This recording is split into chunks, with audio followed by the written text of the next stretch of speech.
Todos se calavam para a maldade da madrasta, até que o viúvo parou na frente dela e mudou tudo. O sol no sertão não perdoa. Ele racha a terra, empedra os rios secos e às vezes parece até secar a esperança no peito da gente. Para Antônia, a secura não era só da terra, era da alma de sua madrasta, Doroteia.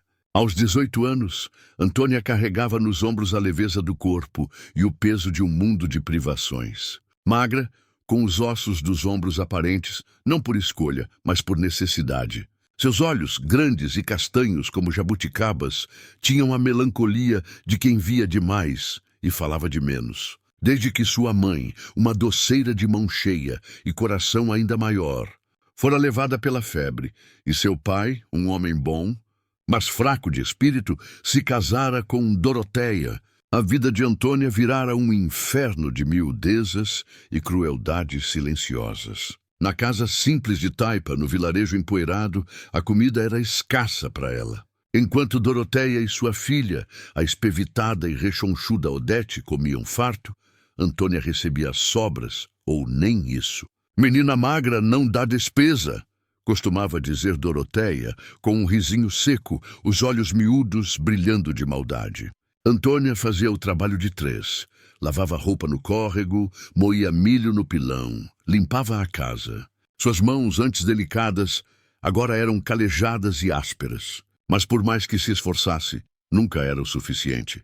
A fome era uma companheira constante, um nó no estômago que doía mais que o cansaço.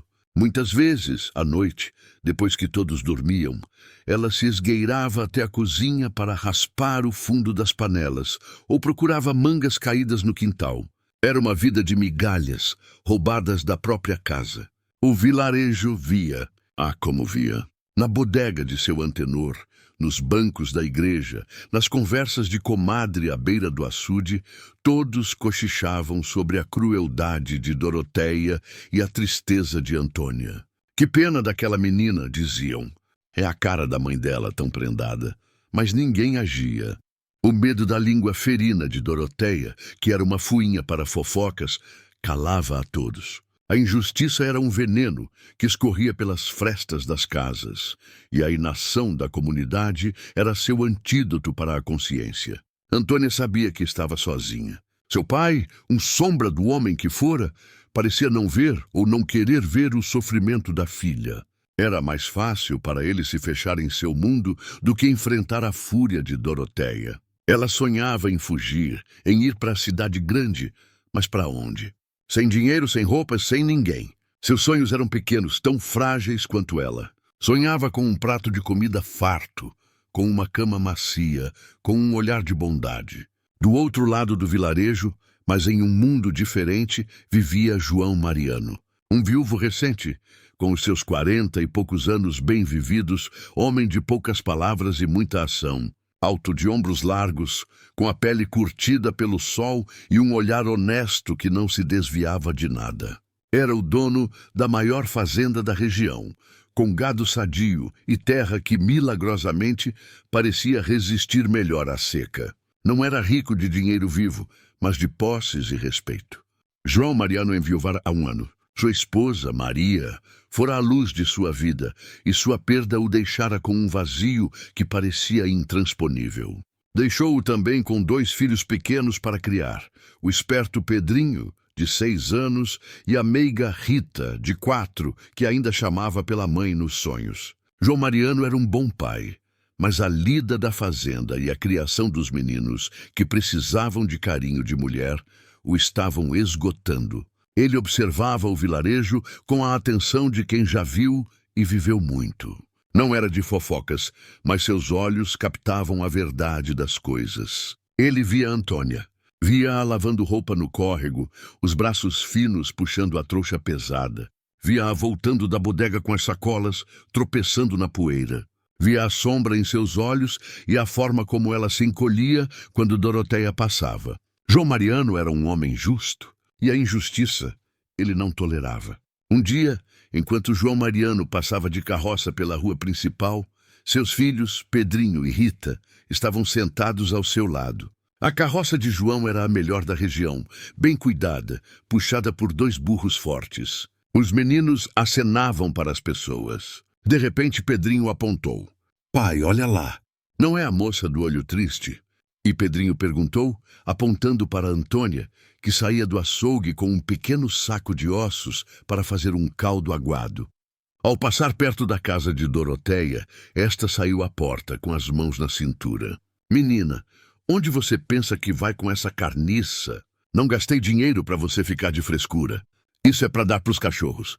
Anda, volta e pega o resto." Doroteia esbravejou, jogando um pedaço de pão velho e embolorado na direção de Antônia, que o pegou do chão antes que o cachorro da vizinha o apanhasse. A humilhação era pública, escancarada. Antônia abaixou a cabeça, o rosto em chamas, as lágrimas de vergonha nos cantos dos olhos. Ela se encolheu, desejando desaparecer na poeira do chão. Pedrinho e Rita viram. Pedrinho apertou a mão do pai. "Pai, por que aquela mulher briga com ela?" "Ela estava chorando, pai, e comeu o pão do chão." A voz de Rita, pequena e preocupada, completou. "Madrasta má, pai. Igual dos livros da mamãe." João Mariano sentiu um nó na garganta. Ele já desconfiava, mas ver com os próprios olhos e ver o impacto nos filhos foi diferente. A maldade de Doroteia, o silêncio do povo, a humilhação daquela menina, tudo ferveu dentro dele. Seu sangue sertanejo, acostumado a lutar contra a seca e os ladrões de gado, agora fervia contra a injustiça humana. Ele parou a carroça abruptamente, bem na frente da casa de Doroteia. O chiado dos freios e o estancar dos burros fizeram um barulho que cortou o burburinho do vilarejo. Todos, que antes se calavam, agora pararam suas atividades, os olhos curiosos se voltando para a cena. A fofoqueira da Dalva, que fofocara sobre Inácio, abriu um sorriso largo.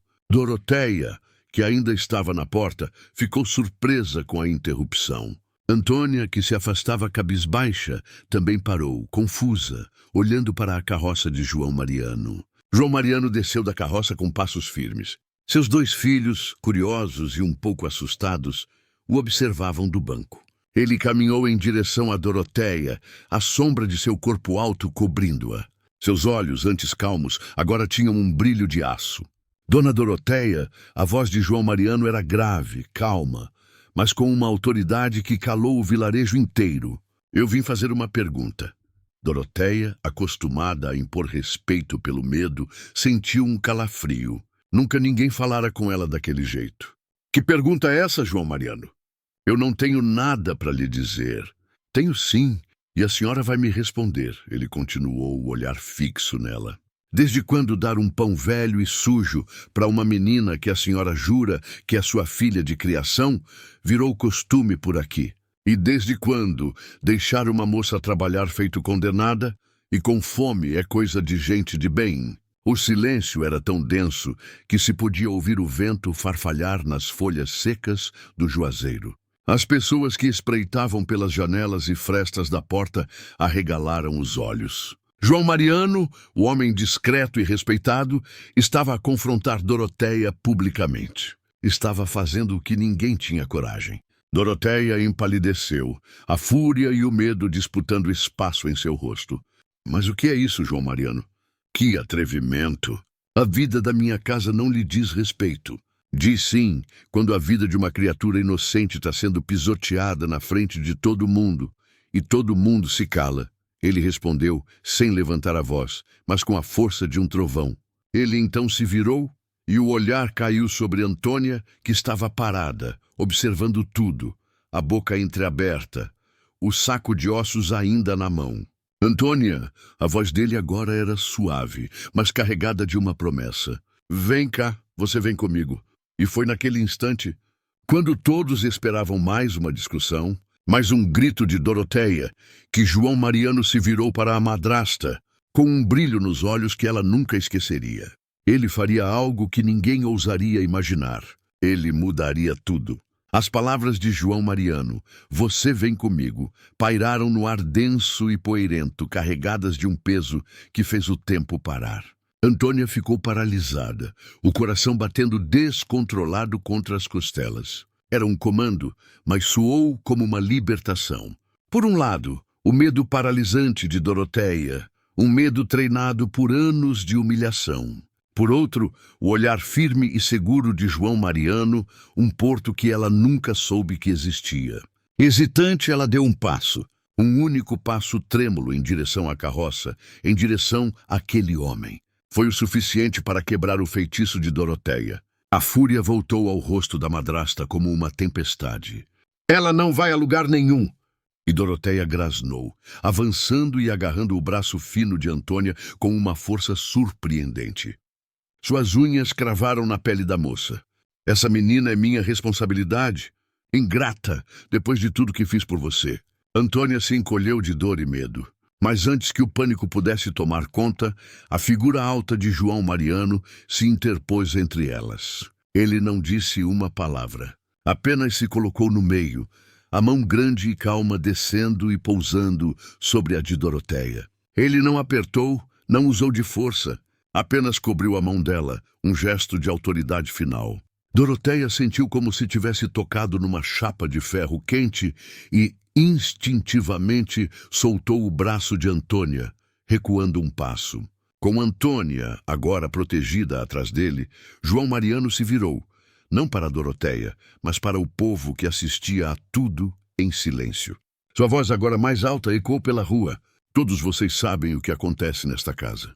Todos vocês veem essa menina definhando, trabalhando de sol a sol, sendo tratada pior que um bicho. E todos vocês se calam. Uma comunidade, uma gente de bem, não deixa um dos seus sofrer assim. A omissão também é um pecado. Um murmúrio de vergonha percorreu a pequena multidão. As palavras dele eram um espelho, e a imagem que refletiam não era bonita. Ele não estava apenas confrontando Doroteia. Estava confrontando a consciência de todos. Então, ele se virou para Antônia. O mundo lá fora, com a poeira, o sol e os olhares curiosos, pareceu desaparecer. Seus olhos encontraram os dela, e a dureza de sua expressão se desfez, dando lugar a uma seriedade terna e respeitosa. Antônia, ele disse, a voz agora baixa, para que só ela e os mais próximos ouvissem. Eu não vou lhe oferecer um prato de comida hoje para você passar fome amanhã. Não vou lhe oferecer um teto por uma noite para depois te deixar no relento. O que eu tenho para lhe oferecer é uma solução de verdade. Uma vida. Antônia o encarava, a mente um turbilhão. O que ele queria dizer? Um emprego? Levaria ela para ser cozinheira em sua fazenda? João Mariano respirou fundo, como um homem que está prestes a mergulhar em águas profundas. Então, ele fez o que ninguém em seus sonhos mais loucos poderia esperar.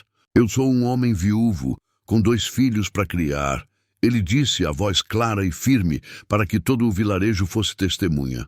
Meus filhos precisam de uma mãe. Minha casa precisa de uma alma. Eu preciso de uma companheira de fibra para me ajudar a tocar a vida para frente. Eu vejo em você, Antônia, uma mulher de bem, honesta e de um coração que já sofreu demais. Ele deu um passo à frente, diminuindo a última distância entre eles. Por isso eu lhe pergunto aqui, na frente de Deus e de toda essa gente, Antônia, você aceita se casar comigo? Se o silêncio antes era denso, agora era sólido. Um vácuo. O queixo de Doroteia caiu, literalmente. Seus olhos se arregalaram num misto de horror e incredulidade. A fofoqueira Dalva, que esperava um drama, recebeu uma ópera. O vilarejo inteiro prendeu a respiração. Antônia sentiu o chão sumir sob seus pés. Casar com João Mariano, o homem mais respeitado da região? Era uma brincadeira? Uma armadilha? Ela olhou para o rosto dele, procurando qualquer sinal de zombaria, mas só encontrou uma sinceridade inabalável. Sua mente, acostumada à fome e ao medo, não conseguia processar a bondade. Por quê? Ela se perguntava. Isso não faz sentido. Seu olhar, perdido, desviou-se para a carroça. E lá ela viu Pedrinho e Rita, os 2 pequenos olhando para ela. Não com pena, mas com uma expectativa infantil, uma esperança nos olhinhos brilhantes. Naquele instante, ela não pensou em si mesma. Pensou neles. 2 crianças, sem mãe, assim como ela. Aquela não era uma proposta de um príncipe encantado. Era algo muito mais real e poderoso. Era uma proposta de parceria. De respeito, era um resgate. Ela voltou seu olhar para João Mariano. As lágrimas que a humilhação tinha feito brotar mais cedo agora escorriam livremente, mas por um motivo completamente diferente. Ela não conseguiu formar uma frase inteira. Apenas balançou a cabeça num gesto afirmativo, e uma única palavra escapou de seus lábios, fraca como um sopro, mas ouvida por todos no silêncio sepulcral. Aceito. Foi como se uma represa se rompesse. Um burburinho chocado tomou conta do povo. Doroteia, finalmente recobrando a voz, soltou um guincho de fúria. Ela não pode. Ela é de menor. Eu sou a responsável. Ela tem 18 anos feitos, Doroteia. E a única coisa de que a senhora é responsável é pela fome e pela tristeza dela. Mas isso acaba hoje, disse João Mariano, sem sequer olhar para a madrasta. Com a delicadeza de quem pega uma flor, ele pegou o saco de ossos da mão de Antônia e o deixou cair no pó da estrada. Um símbolo de tudo que ficava para trás. Então, ele tomou a mão dela. A pele áspera da mão dele encontrou a dela, e pela primeira vez na vida, Antônia sentiu o que era ser protegida. Ele a guiou até a carroça, passando pela multidão que abria caminho como se ele fosse um profeta. Com uma facilidade que desmentia seu tamanho, ele a ergueu pela cintura e a sentou no banco, entre Pedrinho e Rita. A pequena Rita, sem hesitar, deitou a cabeça no colo de Antônia. João Mariano subiu, pegou as rédeas e estalou-as no ar. A carroça se moveu, levantando uma nuvem de poeira que engoliu a figura furiosa e derrotada de Doroteia. Enquanto se afastava, Antônia olhou para trás uma última vez. Viu sua antiga casa, sua antiga vida, e a mulher que a atormentara, agora pequena e impotente no meio da rua. Viu o vilarejo, as caras de espanto e de admiração. Ela não era mais a órfã faminta. Era a noiva de João Mariano. Tudo tinha mudado. Num único ato de coragem, um homem justo não apenas salvara uma vida, mas também julgara a crueldade de uma mulher e a covardia de um povo inteiro. A história, a partir daquele dia, seria outra. A carroça de João Mariano se movia com um ritmo constante, afastando-se do vilarejo que ficara para trás, suspenso num estado de choque coletivo. Para Antônia, sentada no banco de madeira, aquele balanço era como estar num barco à deriva em águas desconhecidas. O mundo ao seu redor parecia irreal, um borrão de caatinga e céu azul. O som das rodas na terra batida e o trotar dos burros eram os únicos ruídos no silêncio pesado que se instalara entre eles. Ela não ousava se mover. O peso da cabecinha de Rita em seu colo era a única coisa que a mantinha ancorada na realidade. Era um peso quente, de vida, de confiança. Uma criança que ela mal conhecia a tinha escolhido como refúgio. Ao seu lado, Pedrinho a espiava com curiosidade, os olhos grandes e inteligentes do pai. E na ponta do banco, conduzindo os animais, estava João Mariano, um homem que, em questão de minutos, tinha demolido sua prisão e lhe oferecido um futuro que sua mente faminta e assustada ainda não conseguia compreender. O que ele queria em troca? A pergunta ecoava em seus pensamentos. Ninguém fazia algo tão grandioso por nada. Ela olhou para as próprias mãos, pousadas sobre o vestido surrado. Mãos vazias, sem o saco de ossos, sem nada a oferecer. O pânico, um velho conhecido, ameaçou subir-lhe pela garganta, mas o calor da pequena Rita em seu colo o manteve à distância. Foi Pedrinho quem quebrou o silêncio. Moça, ele começou, a voz um pouco tímida. O meu pai disse que a senhora vai casar com ele. Isso quer dizer que a senhora vai ser nossa mãe agora? Antônia sentiu o rosto queimar. Não sabia o que responder. A palavra mãe era sagrada e distante, um perfume de saudade. Antes que ela pudesse gaguejar uma resposta, a voz grave de João Mariano interveio, calma e apaziguadora. Calma, filho. Uma coisa de cada vez, disse ele, sem tirar os olhos da estrada. A Antônia veio para ser nossa parceira, para cuidar da gente e para a gente cuidar dela. O resto Deus ajeita com o tempo. Ele então se virou para ela, apenas por um instante, e seu olhar foi de uma compreensão profunda. Não se assuste com o falatório dos meninos. nem com o meu atrevimento lá na vila. Só o que eu quero é que a senhora fique bem, que descanse e que se alimente. O resto a gente resolve depois. Aquelas palavras simples foram como um bálsamo. Ele não estava exigindo nada. Estava oferecendo paz. Antônia conseguiu apenas assentir com a cabeça, um nó de gratidão se formando em sua garganta, tão apertado que a impedia de falar. Depois de um tempo que pareceu uma vida inteira, a carroça diminuiu o passo. Eles passaram por uma porteira de madeira robusta e entraram nas terras da fazenda de João Mariano. O cenário mudou drasticamente. A terra parecia mais escura e fértil. Havia um rebanho de gado sadio pastando à sombra de umas árvores e um galinheiro grande e movimentado. A casa principal surgiu no fim do caminho. Era grande, de alvenaria, com um alpendre que a rodeava por inteiro, prometendo sombra e descanso. Era simples, sem luxos, mas sólida, bem cuidada. Era um lugar de fartura de vida. João parou a carroça sob um pé de manga frondoso. Desceu e ajudou os filhos, que correram para dentro de casa. Então ele se voltou para Antônia. Estendeu-lhe as mãos. "Chegamos", disse ele.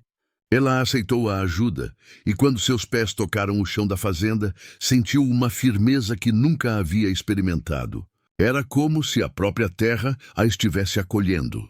"Venha, vou lhe mostrar a casa." Por dentro a casa era espaçosa e arejada. Havia uma desordem de brinquedos e coisas de homem, mas estava limpa. Na parede da sala, um retrato de uma mulher bonita, de sorriso doce, confirmava que aquele lugar já tivera uma rainha. Antônia sentiu uma pontada de respeito e um certo receio. "Aquela era a minha Maria", disse João, seguindo o olhar dela. "Uma mulher boa. Os meninos se parecem muito com ela." Ele a guiou por um corredor. "Este é o quarto dos meninos. Este é o meu." Ele parou diante de uma terceira porta. "E este aqui pode ficar para a senhora, para ter seu espaço, suas coisas. Fique à vontade." Antônia espiou. Era um quarto simples, com uma cama de ferro, um armário de madeira e uma janela que se abria para o campo. Um quarto só para ela, privacidade. Uma palavra que ela quase esquecera o significado. Ela começou, a voz falhando. "Eu não sei como agradecer." "Agradeça descansando", ele disse. "Mas antes, uma coisa. Tenho certeza que a senhora está com fome. Fome de verdade." Ele a levou para a cozinha. Era o coração da casa. Grande, com um fogão a lenha no canto, panelas de ferro penduradas e uma mesa comprida de madeira no centro. Da despensa, ele tirou um pedaço de carne de sol, umas raízes de macaxeira, um queijo coalho. A visão daquela comida, farta e real, fez o estômago de Antônia roncar de uma forma que a encheu de vergonha. João Mariano sorriu, um sorriso genuíno que suavizou seu rosto. "Isso é música para meus ouvidos." "Sente-se, Antônia. Hoje o cozinheiro sou eu." E enquanto ele acendia o fogão a lenha e começava a preparar a refeição com a habilidade de quem está acostumado, Antônia sentou-se à mesa. Os dois meninos voltaram e sentaram-se perto dela, tagarelando sobre o dia. O cheiro da carne assando e da macaxeira cozinhando encheu o ar. Quando a comida foi servida, Antônia olhou para o seu prato. Estava cheio, cheio de comida de verdade. Pela primeira vez em anos, ela não precisava comer às escondidas, não precisava ter medo. As lágrimas vieram de novo, silenciosas, e caíram sobre a comida. "Pode comer, Antônia", disse João Mariano, a voz gentil. "Aqui nesta casa, fome nunca mais." Ela pegou o garfo. E o primeiro bocado daquela refeição teve o gosto da esperança, o gosto de um recomeço. Naquela noite, Antônia dormiu num quarto só seu, pela primeira vez na vida. Deitou-se na cama de ferro, sob um lençol que cheirava a capim limpo, e o cansaço acumulado de anos pareceu desabar sobre seu corpo. Mesmo assim, o sono foi agitado, povoado por sonhos confusos, onde o rosto furioso de Doroteia se misturava com o olhar sereno de João Mariano e o peso da cabeça de Rita em seu colo. Ela acordou várias vezes, assustada, esperando ouvir os gritos da madrasta, a chamando antes do sol raiar. Mas tudo o que ouvia era o som dos grilos e o vento suave que balançava as árvores lá fora. Quando a primeira luz do dia filtrou-se pela janela, ela despertou de vez. Por um instante, não soube onde estava. O colchão era macio demais, o silêncio profundo demais. Então, as memórias do dia anterior a invadiram como uma onda. O confronto, a proposta, a carroça, o prato de comida farta. Não fora um sonho. O instinto, treinado pela necessidade de servir, a fez pular da cama. Estava tarde. Doroteia a mataria. Ela precisava acender o fogo, coar o café, começar a lida. Vestiu-se às pressas e correu para a cozinha, o coração aos saltos. Ao chegar, parou na porta, atônita. O fogo no fogão, a lenha já estava aceso, crepitando alegremente. Água para o café fervia numa panela, e João Mariano, de costas para ela, cortava um pedaço de queijo com uma faca grande. A cena era tão doméstica, tão tranquila, que a deixou sem ação. Ele se virou e a viu, parada e assustada como um passarinho. Um sorriso suave surgiu em seus lábios. "Bom dia, Antônia! Dormiu bem? Eu perdi a hora", ela gaguejou, as mãos se torcendo no avental imaginário. "Me desculpe, eu já vou coar o café e..." Ei, calma!" Ele a interrompeu, a voz mansa pousando a faca na mesa. Ele se aproximou um passo. "A senhora não perdeu hora nenhuma. Aqui, a única obrigação que a senhora tem é de se cuidar. O café eu mesmo passo." Antônia o observou incrédula, enquanto ele coava o café num coador de pano, o aroma forte e delicioso se espalhando pelo ar. "Mas eu preciso ajudar." "Fazer por onde?" insistiu ela. A ideia de não merecer o que recebia era-lhe insuportável. João Mariano serviu 2 canecas e estendeu uma para ela. "Antônia, escute bem o que vou lhe dizer. A senhora não é minha empregada. Eu não lhe trouxe aqui para ser serviçal. Eu lhe trouxe para ser a dona desta casa, minha parceira. As coisas aqui a gente faz junto. Quando um não pode, o outro faz. É assim que funciona." Aquelas palavras a atingiram com mais força do que o confronto na vila. Dona da casa. Parceira. Eram conceitos tão estranhos para ela quanto a ideia de comer até se fartar. Os dias que se seguiram foram uma lenta e delicada aprendizagem. Antônia, com sua energia incansável, tentava encontrar seu lugar. Começou cuidando do jardim, que estava um pouco abandonado desde a morte de Maria. Suas mãos, que antes lavavam roupa por obrigação, agora cuidavam da terra com amor. Em pouco tempo, os canteiros de coentro, cebolinha e pimentão voltaram a vicejar. Mas seu maior refúgio foram as crianças. Rita, com sua doçura carente, a seguia para todo lado, uma pequena sombra. Antônia passava horas penteando os cabelos da menina, contando as histórias que sua própria mãe lhe contara. Ensinou-a a fazer bonecas de espiga de milho. Ao abraçar a pequena Rita, Antônia sentia que preenchia um buraco em seu próprio peito, uma fome de afeto que ela nem sabia que era tão grande. Pedrinho era mais reservado, um pequeno guardião das memórias da mãe. Observava Antônia com seus olhos sérios, mas a gentileza dela foi, aos poucos, quebrando sua resistência. Um dia, ele se machucou ao cair de uma árvore. Antônia correu, limpou o arranhão com ervas que conhecia e o acalmou com uma voz suave. Naquela noite, na hora de dormir, Pedrinho a abraçou e disse baixinho: "Boa noite, mãe." A palavra, dita de forma tão natural, fez Antônia chorar de uma emoção que ela nunca sentira antes. João Mariano observava tudo à distância, dando-lhe espaço. Via o brilho voltando aos olhos dela. Via as bochechas dela começando a ganhar cor. Via a forma como seus filhos floresciam sob seu cuidado. Sentia o coração, antes um deserto de luto, começar a sentir uma agitação nova. O cheiro de sua comida no fogão, a cantiga baixa que ela entoava ao cuidar das plantas, sua risada ao brincar com as crianças, tudo isso estava ressuscitando a alma da casa.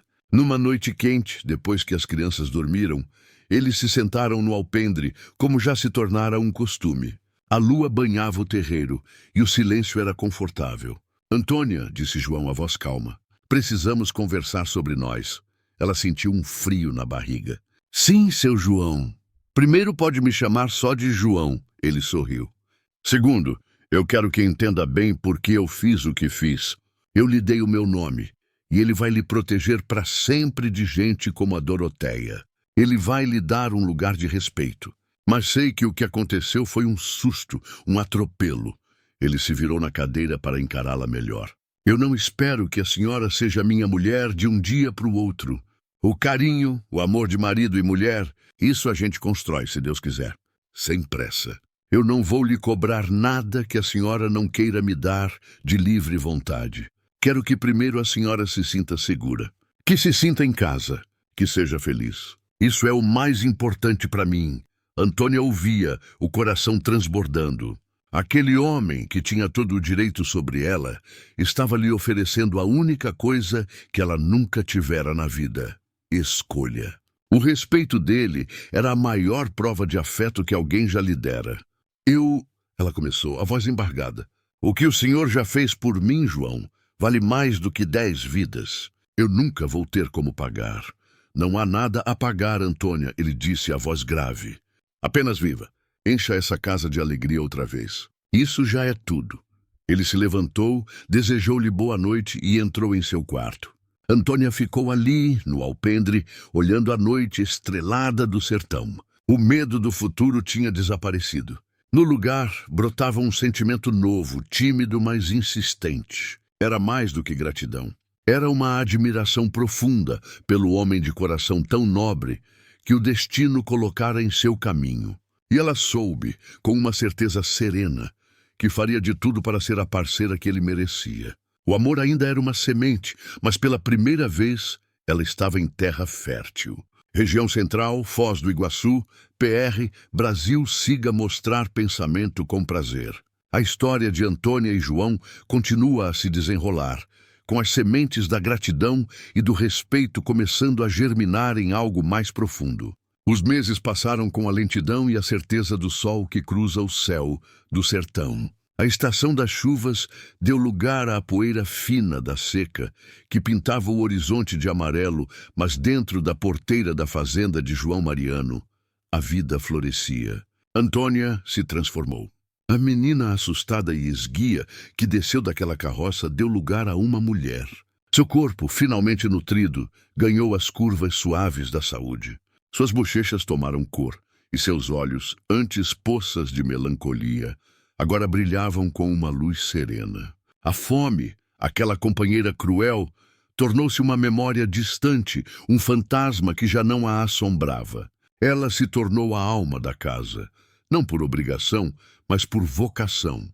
Sua risada no começo, um som raro e tímido, agora ecoava pelo alpendre enquanto brincava com as crianças. Sua voz, cantando baixinho enquanto cozinhava, era a nova música de fundo da fazenda. Ela não apenas ocupou o espaço que lhe foi dado, ela o preencheu com calor, com cheiros, com vida. O retrato de Maria, a falecida esposa de João, continuava na parede, mas agora não era mais o centro de um santuário de luto, e sim a lembrança abençoada de uma família que aprendera a ser feliz novamente. A parceria que João lhe prometera se tornou a base de seus dias. Certa vez, uma praga de lagartas ameaçou a roça de feijão. João estava desanimado, pronto para dar a colheita como perdida.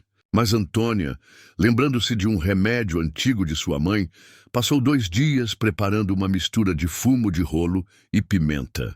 Juntos, os dois passaram a noite inteira borrifando a solução em cada pé de feijão, trabalhando lado a lado sob a luz da lua. E a roça foi salva. Naquela noite, em meio ao cansaço, eles se olharam, cobertos de suor e terra, e um sentimento de orgulho e cumplicidade os uniu de uma forma nova e poderosa. João se pegava observando-a mais do que o necessário. Via a força em seus braços ao carregar um balde, a ternura em suas mãos ao afagar os cabelos de Rita, a inteligência em seu olhar ao resolver um pequeno problema doméstico. A admiração que sentia por ela crescia a cada dia, transformando-se em algo mais quente, mais pessoal. O toque de suas mãos, quando se cruzavam por acaso à mesa, provocava um arrepio que o surpreendia. Ele percebeu que não havia mais apenas como a mãe de seus filhos, ou a mulher que salvara.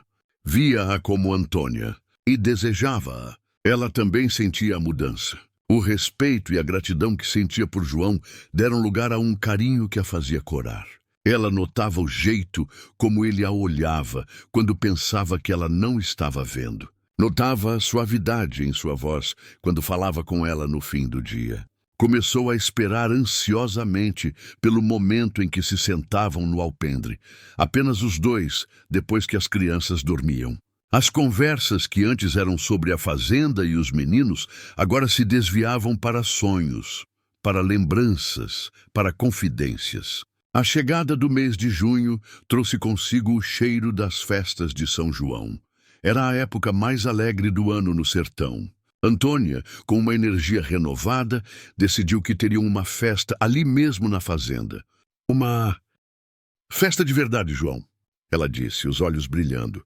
Com fogueira, com milho assado, com canjica e bolo de fubá, como minha mãe fazia. João, contagiado pelo entusiasmo dela, concordou. Ele ajudou a juntar a lenha para a fogueira e as crianças excitadas ajudaram a colher o milho.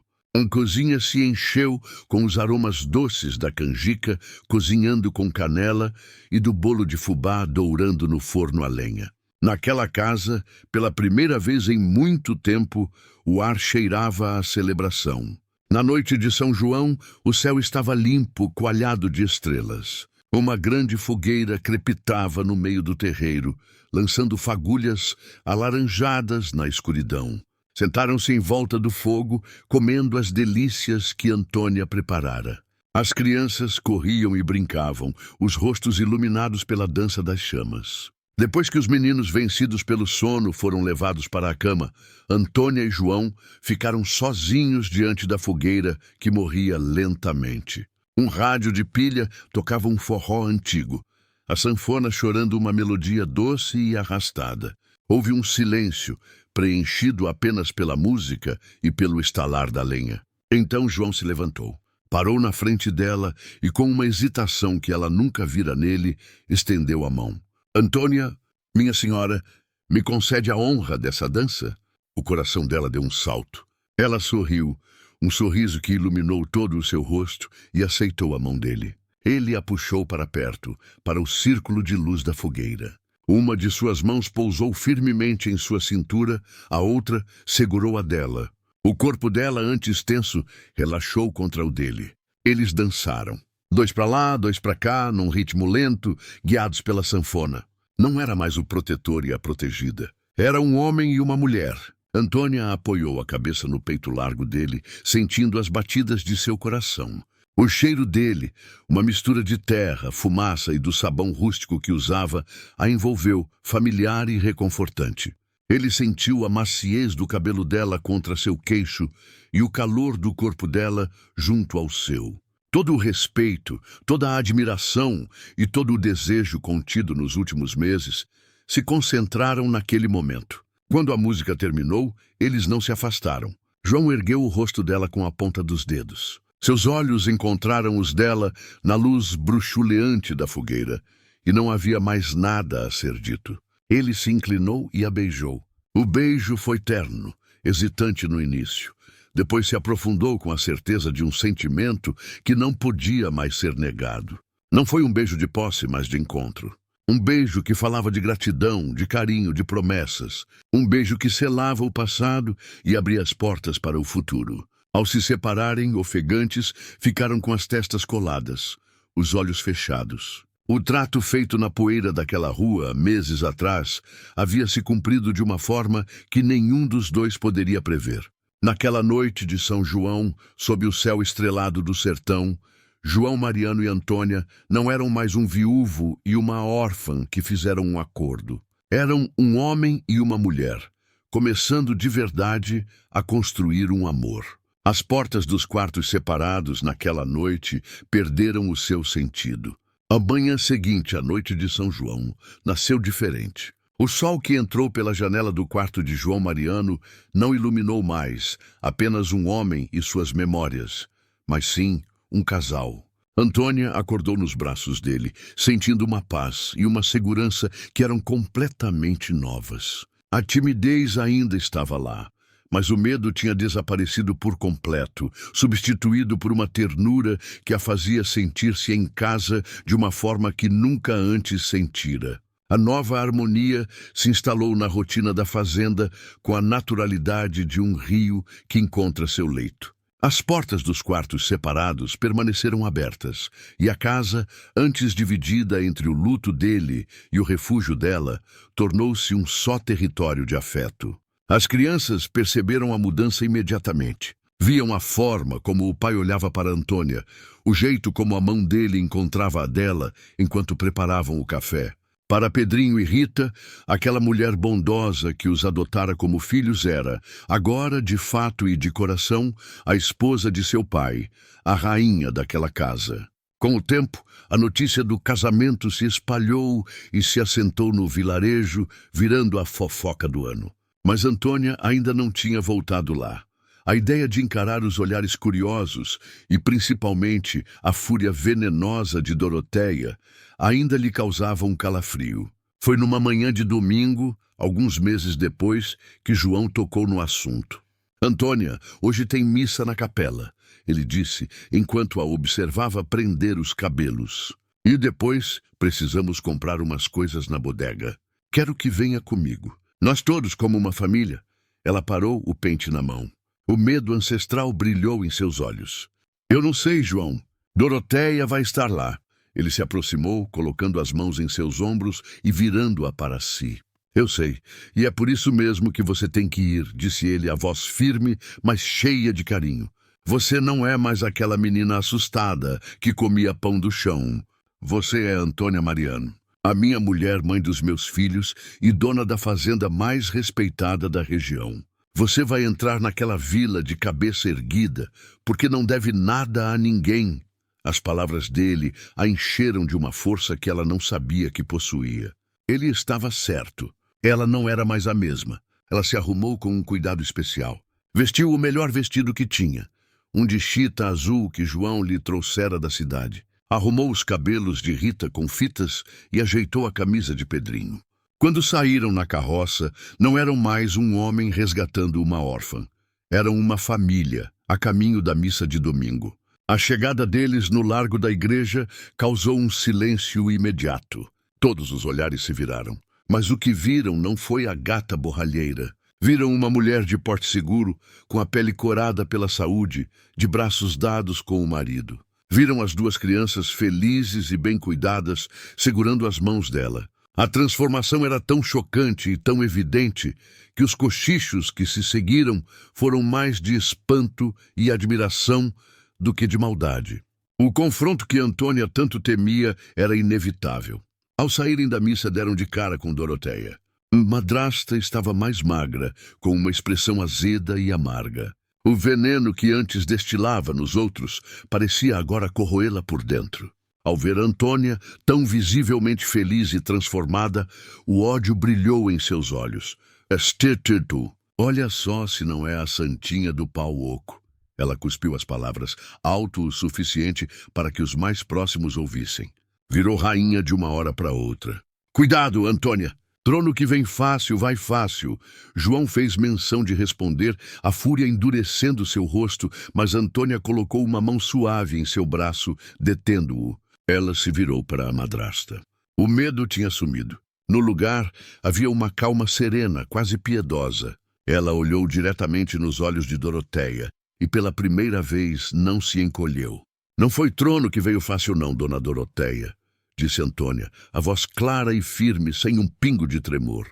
«Foi a paz que chegou, depois de muita reza. A senhora me ensinou, sem querer, o valor de um prato de comida e de uma palavra de carinho. E por essa lição, a única coisa que eu tenho para lhe desejar é que um dia a senhora também encontre essa paz. Fique com Deus». Dito isso, sem esperar resposta, ela se virou, pegou na mão de Rita e continuou seu caminho, deixando Doroteia parada, de boca aberta, completamente desarmada. A vitória de Antônia não foi com gritos ou vingança, mas com uma dignidade que a tornou intocável. A madrasta, diante da serenidade da ex-enteada, pareceu pequena, uma figura amarga e solitária. O veneno só funciona se o outro o aceita, e Antônia estava imune. Um ano depois, o alpendre da casa de João Mariano estava em festa. Era o batizado de Francisco, o primeiro filho de Antônia, um bebê robusto e risonho que tinha os olhos da mãe e o sorriso do pai. A fazenda prosperava, a família estava unida e o amor deles era a base sólida sobre a qual tudo se construía. Naquele fim de tarde, depois que os convidados foram embora, Antônia estava sentada numa cadeira de balanço, ninando o pequeno Chico. Pedrinho e Rita brincavam no terreiro, correndo atrás de umas galinhas. João se sentou ao lado dela, observando a cena. O sol se punha, pintando o céu do sertão de cores quentes e vibrantes. "Lembra do dia em que eu parei a carroça?" Ele perguntou a voz baixa. "Como eu poderia esquecer?" E ela sorriu. "Foi o dia em que o Senhor mudou tudo." Ele pegou a mão dela, entrelaçando seus dedos. "Eu achava que estava salvando você. Hoje eu sei a verdade. Eu estava salvando a mim mesmo e aos meus filhos. Você trouxe a vida de volta para essa casa, Antônia. Você foi a colheita depois de uma longa seca." Ela encostou a cabeça no ombro dele, sentindo o cheiro familiar de terra e de lar. Olhou para os enteados que a chamavam de mãe, para o filho em seus braços e para o homem que lhe ensinara o significado do amor através do respeito. A menina que um dia sonhou apenas com um pedaço de pão, agora tinha um banquete. O sertão continuava sendo uma terra dura, de sol inclemente e desafios constantes. Mas ali, naquele alpendre, havia um oásis, uma família forjada na coragem de um homem que se recusou a se calar e na resiliência de uma mulher que nunca deixou de ter esperança. E o amor deles era a prova de que, mesmo no chão mais seco, a bondade, quando regada com coragem, pode fazer florescer a vida mais bonita.